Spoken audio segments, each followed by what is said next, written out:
Nama saya Firman Angga Jayadi Alexandro dengan NIM 0131. Di sini saya akan menjelaskan membacakan rangkuman saya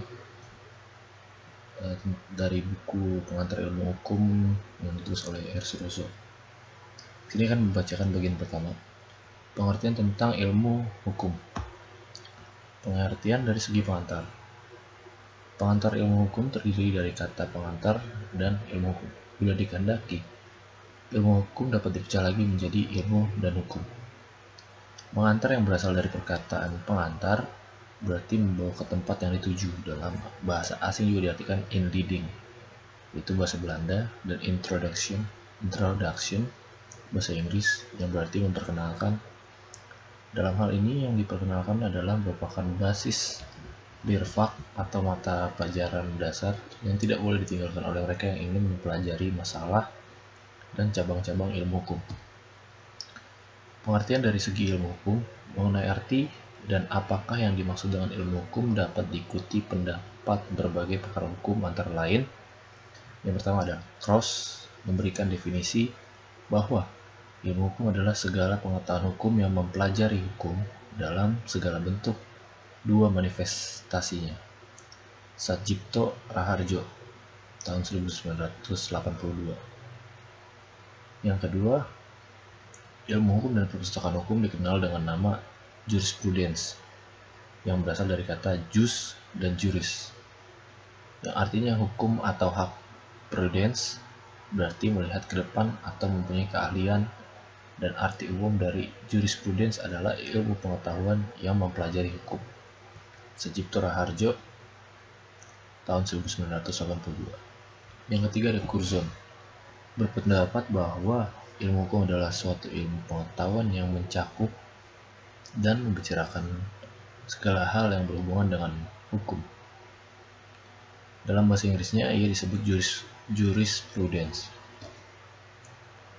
Yang keempat, Purnadi Purbacaraka dan Surjono Sukanto dalam bukunya Perihal Kaidah Hukum tahun 1982 menyebutkan bahwa ilmu hukum mencakup tiga hal. Yang pertama ada ilmu tentang kaidah atau Normwissenschaft atau Solemnwissenschaft, yaitu ilmu yang menelaah hukum sebagai kaidah atau sistem kaidah-kaidah dengan dogmatik hukum dan sistematik hukum. Yang kedua, ilmu pengertian, yakni ilmu tentang pengertian-pengertian pokok dalam hukum seperti misalnya subjek hukum, hak dan kewajiban, peristiwa hukum, hubungan hukum, dan yang terakhir ada objek hukum. Dan yang ketiga ada ilmu tentang kenyataan atau Tatsachwissenschaft dan atau Seinwissenschaft yang menyoroti hukum sebagai perkelakuan sikap tindak yang diantaranya mencakup sosiologi hukum, antropologi hukum, psikologi hukum, perbandingan hukum, dan sejarah hukum. Yang kelima, ilmu pengetahuan hukum juga disebut sebagai ilmu pengetahuan yang mempelajari kaidah-kaidah hidup manusia supaya sanksi-sanksi dapat dikenakan oleh penguasa. Sebenarnya yang dipelajari bukan hanya kaidah-kaidahnya, akan tetapi dipelajari pula bagaimana berlakunya kaidah-kaidah itu sampai sejauh mana dianut manusia dalam masyarakat. Dengan perkara lain, yang dipelajari adalah hukum sebagai kaidah di satu pihak dan sebagai gejala sosial di pihak lain. Dan yang keenam, demikian pula ada yang mengatakan bahwa ilmu pengetahuan hukum adalah suatu ilmu yang berusaha menjelaskan tentang keadaan, inti dan maksud tujuan dari berbagai bagian penting dari hukum, serta pertalian antara berbagai bagian tersebut dengan ilmu pengetahuan hukum. 7. Dari uraian di atas dapat dikatakan secara singkat bahwa ilmu hukum adalah suatu pengetahuan yang objeknya adalah hukum dan yang khusus mengajarkan perihal hukum dalam segala bentuk dan manifestasinya. Ilmu hukum sebagai ilmu kaidah, ilmu hukum sebagai ilmu pengertian, dan ilmu hukum sebagai ilmu kenyataan. Cabang-cabang ilmu hukum yang termasuk ilmu hukum. Di samping hal-hal tersebut di atas, beberapa penulis memberikan pandangan-pandangan yang berbeda mengenai bagian-bagian dari ilmu hukum, antara lain sebagai berikut. Yang pertama ada G. van Apeldoorn berpendapat bagian ilmu hukum terdiri dari sosiologi hukum, sejarah hukum, perbandingan hukum. Dan yang kedua ada W.L.G. Lemaire berpendapat bahwa bagian dari ilmu hukum terdiri dari ilmu hukum positif, sosiologi hukum, perbandingan hukum, dan sejarah hukum. Yang ketiga ada G.B.H. Belfroid membagi ilmu hukum atas dogmatik hukum, sejarah hukum, perbandingan hukum, politik hukum, dan ajaran hukum umum. Dan selanjutnya lagi ada Profesor Lee Owen Hock berpendapat bagian ilmu hukum terdiri atas ilmu hukum positif, sosiologi hukum, sejarah hukum, perbandingan hukum, ilmu hukum dogmatik, atau ilmu hukum sistematis. Bab kedua, sejarah singkat pengantar ilmu hukum. Yang pertama, istilah pengantar ilmu hukum ini tidak tercipta begitu saja, tetapi mempunyai sejarahnya sendiri. Pengantar ilmu hukum berasal dari terjemahan bahasa Belanda, inleiding tot de rechtswetenschap. Istilah ini dipakai tahun 1920, yaitu dimasukkan dalam Hoger Onderwijswet atau Undang-Undang Perguruan Tinggi di negeri Belanda. Yang kedua, inleiding tot de rechtswetenschap ini adalah sebagai pengganti dari istilah ensiklopedie der Rechtswetenschap, yaitu suatu istilah yang semula dipergunakan di negeri Belanda. Yang ketiga, sebenarnya istilah inleiding tot de Rechtswetenschap itu sendiri merupakan terjemahan dari Einführung in die Rechtswetenschap, suatu istilah yang dipergunakan di Jerman pada akhir abad 19 dan permulaan abad ke-20. Yang keempat, di Indonesia sendiri inleiding tot de Rechtswetenschap dikenal sejak tahun 1924 dengan didirikannya Rechtshochschule, sekolah tinggi hukum di Batavia atau Jakarta, di mana dimasukkan dalam kurikulumnya. Sedangkan istilah ilmu hukum dipergunakan untuk pertama kalinya di perguruan tinggi atau Universitas Gadjah Mada yang berdiri tanggal 3 Maret 1946. Tetapi sebenarnya jauh sebelum itu, tepatnya tahun 1942, istilah pengantar ilmu hukum sudah dipelajari berbagai terjemahan inleiding tot de Rechtswetenschap dan sampai sekarang dijadikan mata kuliah dasar setiap perguruan tinggi seluruh Indonesia.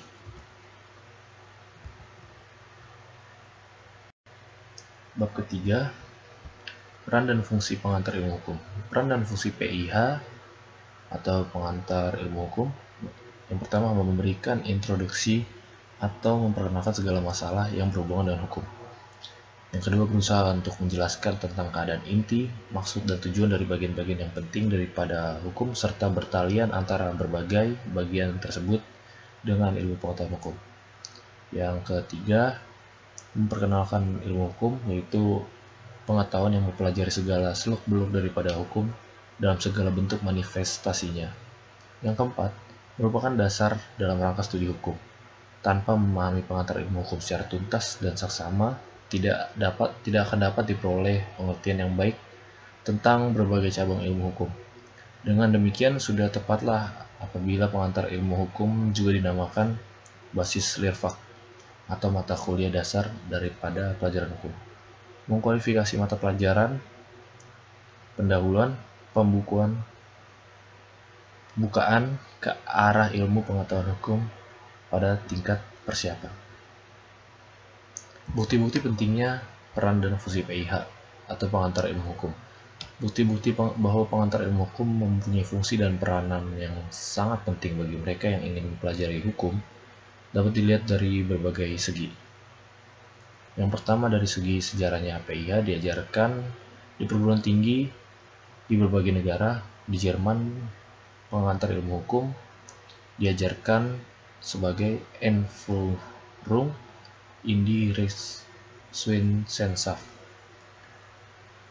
Onderwijswet atau Undang-Undang Perguruan Tinggi di negeri Belanda pada tahun 1920 memasukkan pengantar ilmu hukum di perguruan tinggi hukum dengan istilah Inleiding tot de Rechtswissenschaft sebagai pengganti ensiklopedia der Rechtswissenschaft.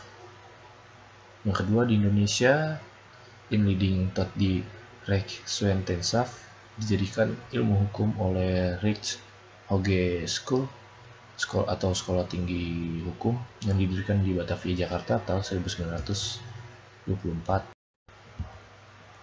Yang ketiga, pada waktu Universitas Gadjah Mada berdiri pada tanggal 3 Maret 1946 untuk pertama kalinya dipergunakan istilah pengantar ilmu hukum yang merupakan terjemahan dari Inleiding tot die Rechtswissenschaft dan sampai sekarang dijadikan mata kuliah dasar di semua perguruan tinggi. Yang keempat, adanya surat keputusan Menteri Pendidikan dan Kebudayaan tanggal 30 Desember 1970 nomor 0198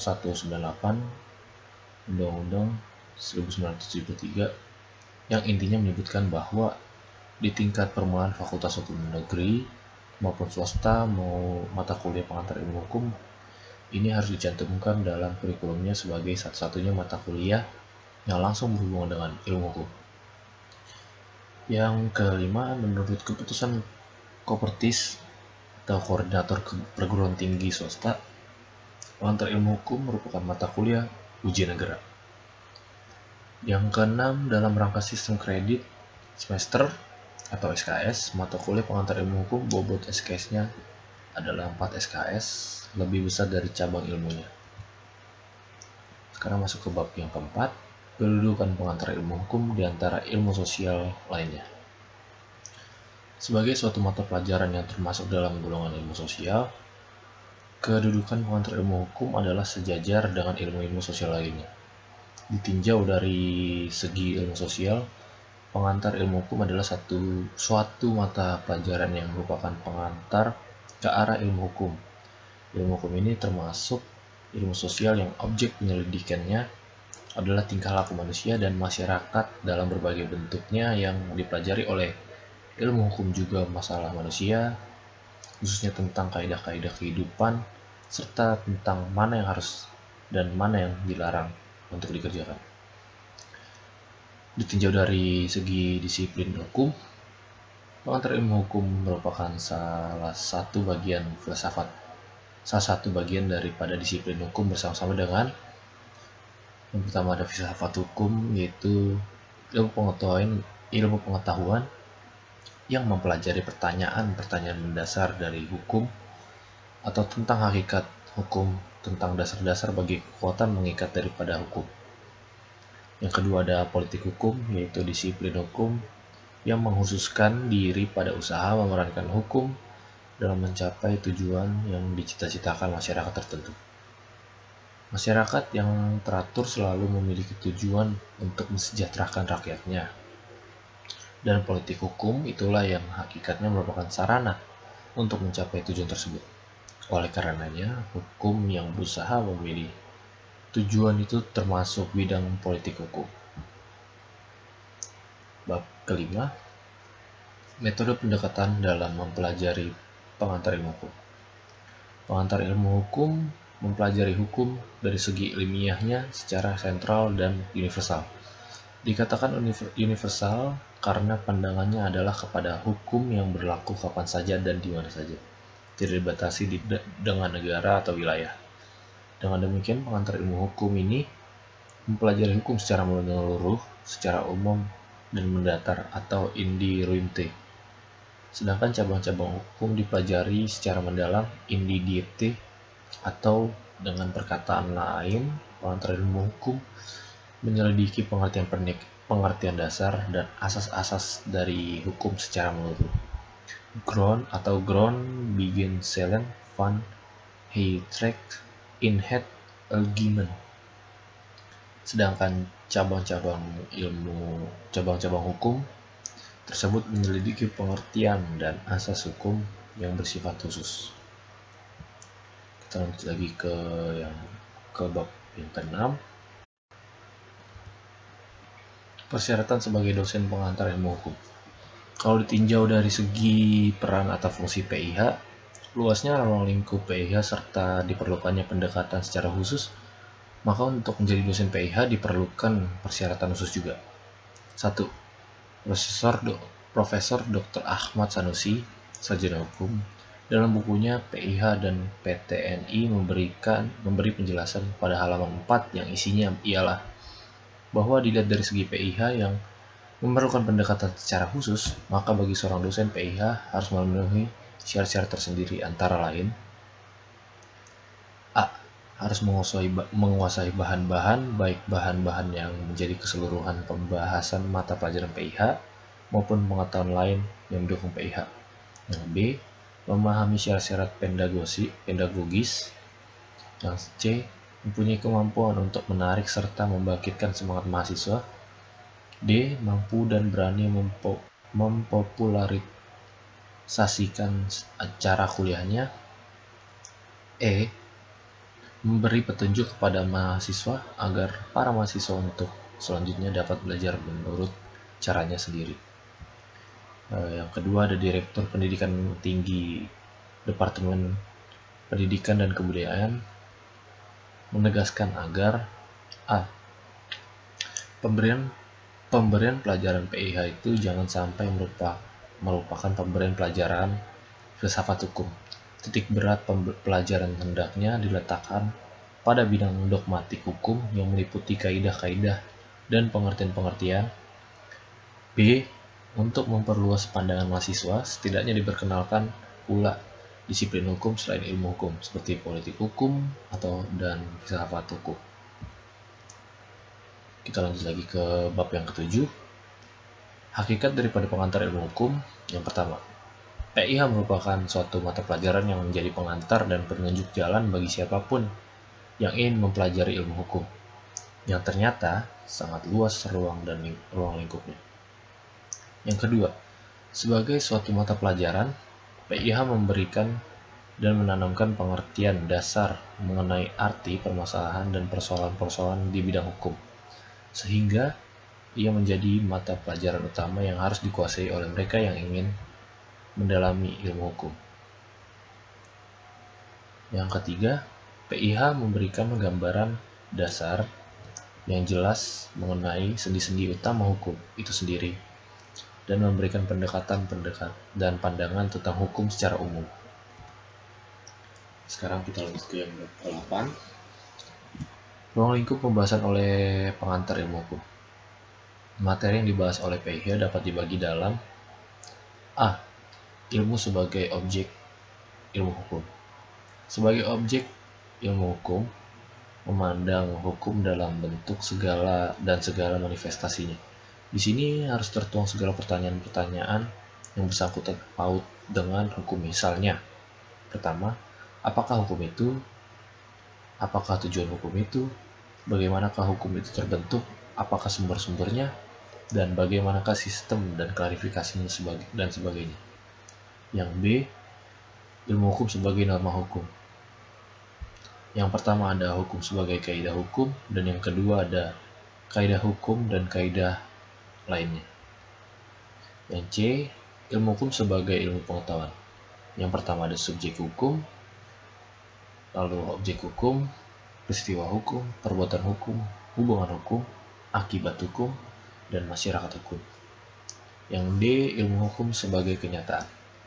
Antropologi hukum, sosiologi hukum, sejarah hukum, psikologi hukum, dan perbandingan hukum.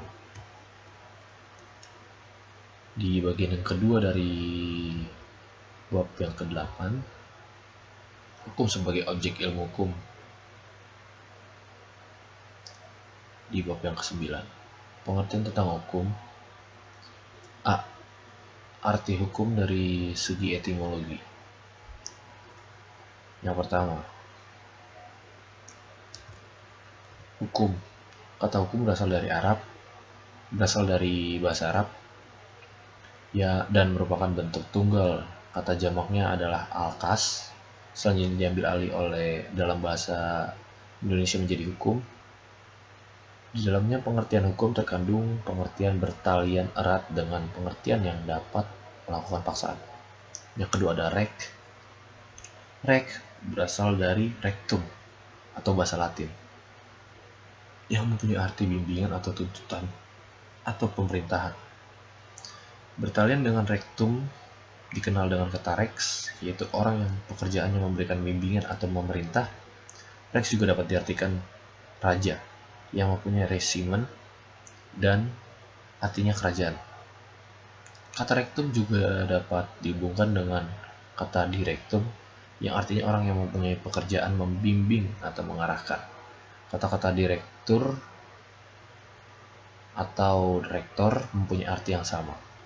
Kata rek atau bimbingan atau pemerintahan selalu didukung oleh kewibawaan. Seseorang yang membimbing pemerintah harus mempunyai kewibawaan.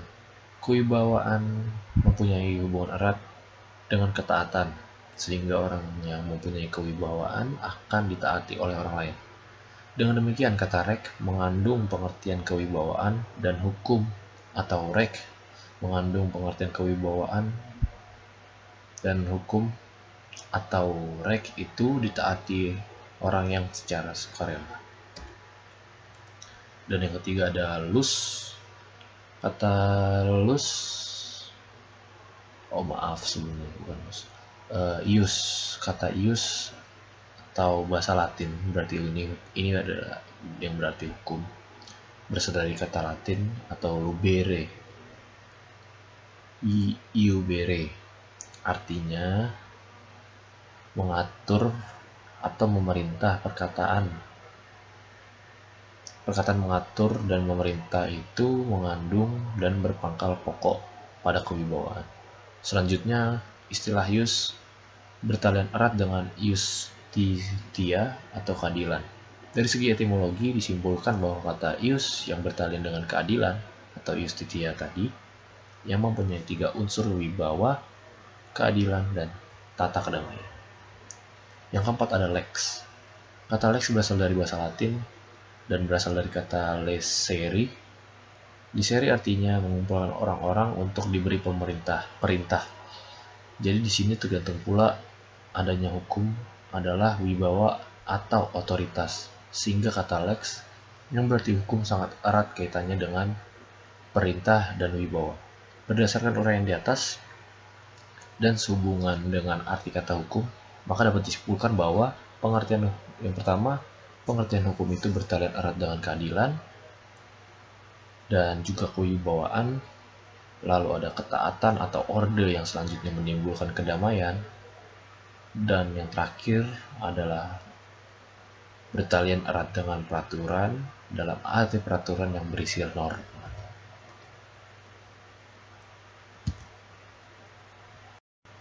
Kita lanjut ke yang B, hukum dalam berbagai arti. Kalau di muka diadakan penjelasan tentang arti hukum dari segi etimologi, maka di sini akan dibahas mengenai hukum menurut pandangan masyarakat yang meliputi 1. Hukum dalam arti keputusan penguasa. Sebagai keputusan penguasa, hukum merupakan serangkaian peraturan tertulis seperti undang-undang dasar, undang-undang, keputusan presiden, peraturan pemerintah, keputusan menteri, peraturan daerah. Peraturan tersebut dibuat oleh pihak yang berwenang. Dalam hal ini, badan legislatif, misalnya undang-undang, dibuat oleh presiden bersama DPR, peraturan daerah tingkat 1 oleh DPRD bersama gubernur. Putusan hakim termasuk hukum sebagai keputusan penguasa, karena ia mempunyai kekuatan hukum sebagai manifestasi atau perwujudan di dalam masyarakat. Peraturan dari keputusan penguasa adalah para penegak hukum. Mereka diberi wewenang oleh pemerintah untuk mengatur dan membimbing agar hubungan anggota masyarakat sesuai dengan peraturan-peraturan yang dibuat oleh pemerintah.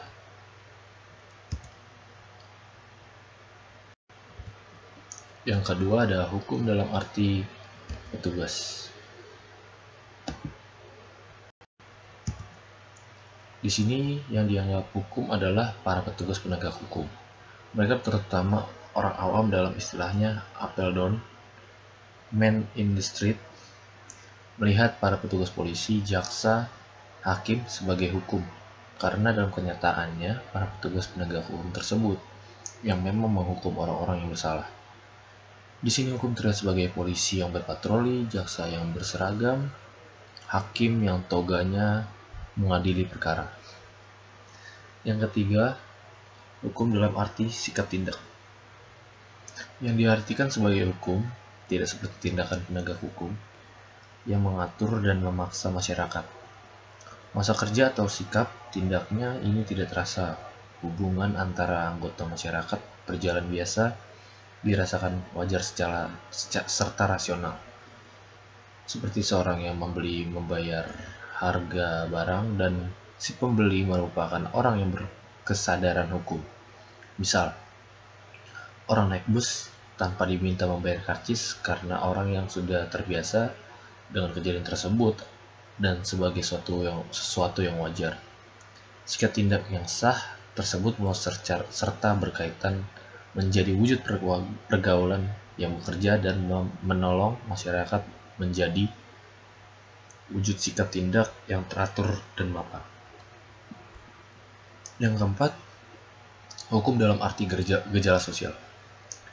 Filsuf Yunani Aristoteles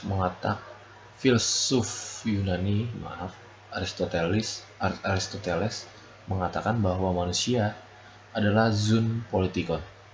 Ialah manusia makhluk yang hidup bermasyarakat. Sejak lahir sampai meninggal, manusia hidup dalam pengalamannya di antara manusia yang lain. Dalam kehidupan masyarakat itu, manusia saling membutuhkan satu dengan yang lainnya. Kebutuhan dapat sama, dapat lain, bahkan kadang-kadang berlawanan atau bertentangan, seperti kepentingan penjual dengan kepentingan pembeli. Pertentangan tersebut dapat menimbulkan perselisihan dan kekacauan di dalam masyarakat. Yang mengatur yaitu tata tertib yang dapat mengembangkan kepentingan yang bertentangan tersebut, sehingga timbul kedamaian, rules and order. Ketentuan tersebut merupakan petunjuk hidup yang merupakan hukum yang berkembang bersama-sama masyarakat, atau dengan lain perkataan hukum berarti gejala sosial. Yang kelima, hukum dalam arti kaidah. Ilmu hukum adalah himpunan petunjuk hidup atau perintah-perintah dan larangan-larangan yang mengatur tata tertib dalam suatu masyarakat, dan seharusnya ditaati oleh anggota-anggota masyarakat yang bersangkutan. Oleh karena itu, pelanggaran petunjuk tersebut dapat menimbulkan tindakan dari pihak pemerintah terhadap masyarakat. Dengan demikian, setiap anggota masyarakat wajib menaati petunjuk-petunjuk tersebut sedemikian rupa, sehingga tata tertib dalam masyarakat dapat terpelihara sebagai kumpulan dari berbagai cabang ilmu pengetahuan, antara lain: yang pertama, ilmu tentang kaidah atau Norwensenschaft atau Solenwissenschaft, yaitu ilmu yang menelaah hukum sebagai kaidah atau sistem kaidah dengan dogmatik hukum dan sistematik hukum. Yang kedua, ilmu hukum pengertian, yakni ilmu tentang pengertian-pengertian pokok dalam ilmu hukum, seperti misalnya subjek hukum, hak dan kewajiban, peristiwa hukum, hubungan hukum, dan objek hukum. Yang ketiga, ilmu tentang kenyataan atau Tatsenwissenschaft dan Seinwissenschaft yang menyoroti hukum sebagai perilaku atau sikap tindak yang antara lain mencakup A. Sosiologi hukum, yakni suatu cabang ilmu pengetahuan yang secara empiris dan praktis mempelajari hukum sebagai gejala sosial dengan gejala-gejala sosial lainnya. B. Antropologi hukum, yaitu suatu cabang ilmu pengetahuan yang mempelajari pola-pola sengketa penyelesaiannya pada masyarakat maupun masyarakat yang sedang mengalami proses modernisasi. C. Psikologi hukum adalah suatu cabang pengetahuan yang mempelajari hukum sebagai suatu perwujudan daripada perkembangan jiwa manusia. D. Perbandingan hukum, yang merupakan cabang ilmu pengetahuan yang membandingkan sistem-sistem hukum yang berlaku di dalam satu atau beberapa masyarakat. Dan E. Sejarah hukum, yang mempelajari perkembangan dan asal-usul daripada sistem hukum dalam masyarakat tertentu.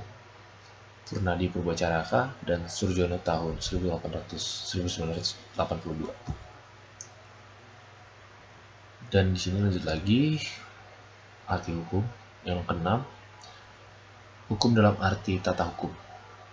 Hukum dalam arti sebagai ilmu hukum berarti ilmu tentang kaidah atau norma Wissenschaft atau Solen Wissenschaft, yaitu ilmu yang menelaah hukum sebagai kaidah atau sistem-sistem kaidah-kaidah ya dengan dogmatik hukum dan sistematik hukum. Maka jelaslah bahwa dalam arti ini hukum dilihat sebagai ilmu pengetahuan atau yang merupakan karya manusia yang berusaha mencari kebenaran tentang sesuatu yang memiliki ciri-ciri sistematis, logis, empiris, metodis, umum, dan akumulatif. 7. Ada hukum dalam arti jalinan nilai. Yang ke-8, hukum dalam arti disiplin. Suatu disiplin adalah sistem mengenai kenyataan atau gejala-gejala yang dihadapi dalam hal ini. Hukum adalah arti disiplin melihat hukum sebagai gejala kenyataan yang ada di tengah-tengah masyarakat. Dr. Sujono Dirjosisworo, Sarjana Hukum. Disiplin hukum meliputi hukum, politik hukum, dan filsafat hukum, yaitu 1. Ilmu hukum adalah ilmu yang berusaha menelaah hukum dalam segala bentuk manifestasinya. 2. Politik hukum ialah ilmu hukum yang mempelajari hukum untuk mencapai tujuan hukum yang dicita-citakan oleh masyarakat tertentu. Dalam hal ini, merupakan nilai-nilai yang cocok bagi masyarakat yang bersangkutan. Yang ketiga, filsafat hukum adalah ilmu pengetahuan hukum yang mempelajari dan merenungkan hakikat akan di dalam ilmu hukum ini dikemukakan dasar-dasar kekuatan yang mengikat daripada hukum. Yang kesembilan ada hukum dalam arti ilmu hukum. Hukum dalam arti ilmu hukum adalah hukum yang sedang berlaku di suatu negara. Tata hukum biasanya disebut juga hukum positif atau ius constitutum. Hukum ini diwujudkan dengan peraturan-peraturan yang saling berhubungan, saling menguntungkan. Tata hukum meliputi perbuatan apa yang tidak boleh dilakukan. Kita lanjut ke yang bab 10. Hukum terdapat di mana saja? Hukum terdapat di mana-mana. Yang pertama, hukum terdapat di seluruh dunia asal ada masyarakat, manusia. Hukum itu ada di mana-mana, pada setiap waktu, dan bagi setiap bangsa. Yang kedua, Apeldoorn pernah menulis Rage is over the geheel wereld. Overall, war and seven living, fun mission is. Artinya, hukum terdapat di seluruh dunia, di mana-mana, asal ada kehidupan masyarakat manusia. Yang ketiga, ada anggapan-anggapan tersebut adalah anggapan modern. Anggapan modern ini menolak anggapan kuno. Dan anggapan kuno mengatakan bahwa hukum hanya terdapat di dalam masyarakat yang beradab. Jadi pendapat bahwa di dalam masyarakat yang belum atau tidak beradab atau masyarakat primitif tidak terdapat hukum tidak dapat dibenarkan. Yang keempat, antropologi budaya menginsafkan kita bahwa hukum itu adalah suatu kaidah biasa seperti kesusilaan, moral, dan agama. Hanya perbedaannya dengan kaidah-kaidah lainnya ialah bahwa norma hukum menjadi norma yang terutama dipertahankan oleh suatu pemerintah negara. Lanjut di bab 11, peran dan fungsi hukum. Peran dan hukum dalam masyarakat. Yang pertama, seperti yang kita ketahui, 1. Hasil penelitian para psikologi dan antropolog membuktikan bahwa masyarakat kuno dan bagaimanapun primitif juga terdapat hukum. 2. Selama ada masyarakat besar maupun kecil selalu diikuti hukum. 3. Hukum terdapat di mana saja atau di seluruh dunia selama ada manusia bermasyarakat. Hanya bentuk daripada hukum itu berbeda-beda tergantung pada tingkat peradaban. Yang keempat, kesemuanya itu menunjukkan bahwa hukum itu berperan sekali di dalam kehidupan masyarakat. Lanjut lagi, mengenai manusia sebagai makhluk, Aristoteles mengatakan bahwa manusia adalah zoon politikon, atau makhluk sosial atau makhluk bermasyarakat. Kita lanjut ke fungsi hukum. Dari apa yang telah terurai di atas, dapat disimpulkan bahwa hukum selalu mengikuti serta melekat pada manusia bermasyarakat. Dengan banyaknya peran hukum yang tak terhingga banyaknya, maka hukum mempunyai fungsi menertibkan dan mengatur pergaulan dalam masyarakat serta menyelesaikan masalah-masalah yang timbul. Dalam perkembangan masyarakat, fungsi hukum dapat terdiri dari A. Sebagai alat pengatur tertib hubungan masyarakat. B. Sebagai sarana untuk mewujudkan keadilan sosial lahir dan batin. C. Sebagai sarana penggerak pembangunan. Dan D. Sebagai fungsi kritis. Dan yang terakhir mungkin kita akan membahas bab ke-12, yaitu tujuan hukum. Tujuan hukum menurut para ahli, yaitu Profesor Subekti Sarjana Hukum. Dalam bukunya Dasar-Dasar Hukum dan Pengadilan, Profesor Subekti Sarjana Hukum mengemukakan bahwa hukum itu mengabdi pada tujuan negara, yang intinya ialah mendatangkan kemakmuran dan kebahagiaan rakyatnya. Pengabdian tersebut dilakukan dengan cara menyelenggarakan keadilan dan ketertiban. Keadilan ini digambarkan sebagai suatu keseimbangan yang membawa ketentraman di dalam hati orang yang apabila melanggar menimbulkan kegelisahan dan guncangan. Kaidah ini menurut dalam keadaan yang sama dan setiap orang menerima bagian yang sama pula. Mungkin demikian, sekian ringkasan buku pengantar ilmu hukum dari R. Suroso Sarjana Hukum yang dapat saya rangkum. Atas perhatiannya, saya ucapkan terima kasih.